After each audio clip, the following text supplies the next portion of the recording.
पुण्यात पुढच्या आणखी एक महत्त्वाच्या बातमीकडे मीरा भाईंदर मतदार यादीत अनियमितता असल्याचा आरोप मंत्री प्रताप सरनाईकांनी केलाय। मंत्री प्रताप सरनाईकांच्या पत्रामुळे आता मोठी खळबळ माजली आहे। मंत्री प्रताप सरनाईक यांनी प्रसिद्ध केलेल्या एका पत्रामुळे राज्याच्या राजकारणात मोठा गोंधळ पाहायला मिळतो। यामुळे राजकीय भूकंप होण्याची शक्यता वर्तवली जाते। महानगरपालिकेच्या निवडणुका तोंडावर असताना मीरा भाईंदर महानगरपालिका सार्वत्रिक निवडणूक 2025-26 साठी तयार करण्यात आलेल्या मतदार यादीत गंभीर अनियमितता झाल्याचे आरोप या पत्रातून करण्यात आले।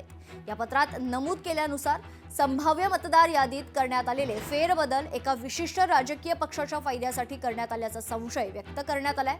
उपलब्ध माहितीनुसार काही राजकीय पक्षांचे नेते सलग 2 दिवस रात्री उशिरापर्यंत महानगरपालिका कार्यालयात थांबून मतदार यादीत अनधिकृत व संशयास्पद बदल करत असल्याचा आरोप सरनाईकांनी केला।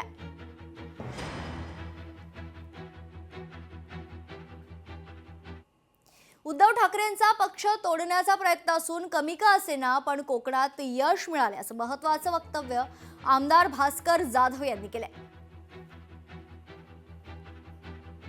महाराष्ट्र उद्या किंवा महाराष्ट्र उभा कबूल करेल की नाना तऱ्हेनं हा उद्धव बाळासाहेब ठाकरे यांचा पक्ष तोडण्याचा, फोडण्याचा, त्यांची माणसं विकत घेण्याचा, धाकदपटशाही दाखवून त्यांना त्या ठिकाणी नामोहरम करण्याचा प्रयत्न केल्यानंतर सुद्धा यश कमी मिळू दे परंतु यश मिळालं। आमची माणसं निवडणूक या संपूर्ण प्रचंड अशा दादागिरीच्या समोर, धनशक्तीच्या समोर लढू शकली।